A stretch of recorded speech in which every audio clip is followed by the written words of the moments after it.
guys, welcome back to Rusted Horsepower. So for today the plan is to finish up a bracket that I made for my Chevelle's combination brake valve. Let's get to it.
This is the bracket that I made for the combination brake valve. It started out as a piece of 1.5 inch by 1/8 inch thick mild steel flat bar, which I went ahead and cut to make slimmer pieces and TIG welded together. Now, being that it's 1/8 inch thick, I didn't necessarily need to TIG weld it, but I figured I needed to make the parts that I needed, and at the same time I could get some TIG welding practice done. If you look at the part closely, it's actually 3 pieces of flat bar put together. You have these 2 obvious pieces, but then you also have a spacer that I made with a lathe out of the same flat bar. It's kind of rounded like a washer. Actually, I was using a flat washer to give the part a little bit of a standoff away from the frame rail so it wouldn't sit completely flat. And I went ahead and gave it this bend here to pull the valve further away from the frame rail. And then when I put the 2 pieces together, I gave it another bend here. And this bend, what it does, it basically keeps the valve on the same plane with both pieces, so it's not cocked or angled in any way.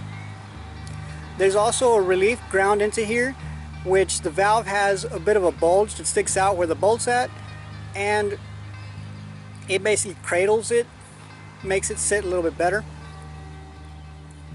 So I purposely made the part to where you could tell it was 2 pieces fabricated together, even though I'm not even sure how much of the valve is going to be visible once the inner fenders and everything else is back together. It does have an extra 2 holes cut into it, and that's because at the time I didn't know where it was going to sit and I was still adjusting for the best fit. The best fit ended up being with these holes here.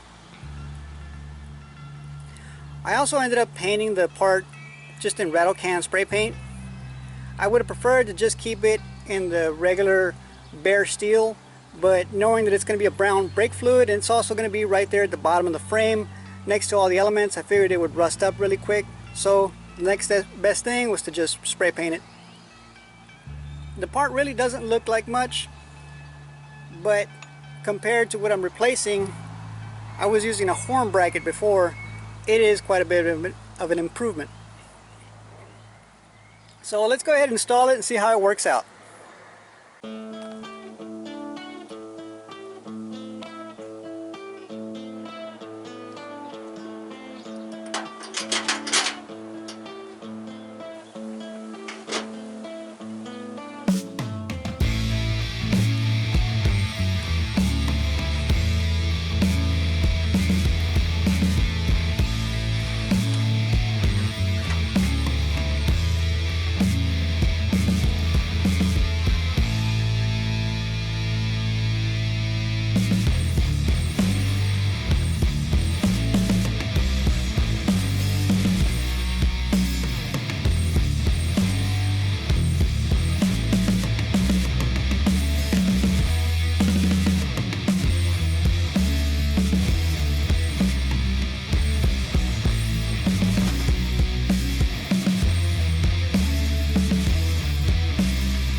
So with this bracket done, that pretty much takes care of everything I wanted to do at the engine bay before putting the motor back in. I fixed the transmission leak at the front of the transmission by replacing the torque converter seal. I cleaned out the brake reservoir, removed all the old residue, flushed out the old fluid with newer fluid. I reoriented the lines to make the left circuit go to the left side, the right circuit go to the right side. I bent the line going under, right behind the cross member a whole lot neater, made it go into that recess, made it look a whole lot more like factory. I cleaned up the cross member under the engine. I removed the engine mount brackets, cleaned them up, sandblasted them, went ahead and painted them, painted the cross member also. I only used rattle can spray paint, but it's still better, a whole lot better than what it was before. So there's some other little small odds and ends to take care of, but other than that, the engine's pretty much ready to go back in. The engine's sitting on the engine stand. It's already been resealed, took care of the rear main seal, oil pan gasket. All the oil leaks are fixed on that engine, so it's ready to go back in. The next episode should be more exciting. It's going to be more of an engine install and see if we can get it fired up as soon as possible. I thank you guys for being patient, for hanging around. Thank you for watching, and God bless you.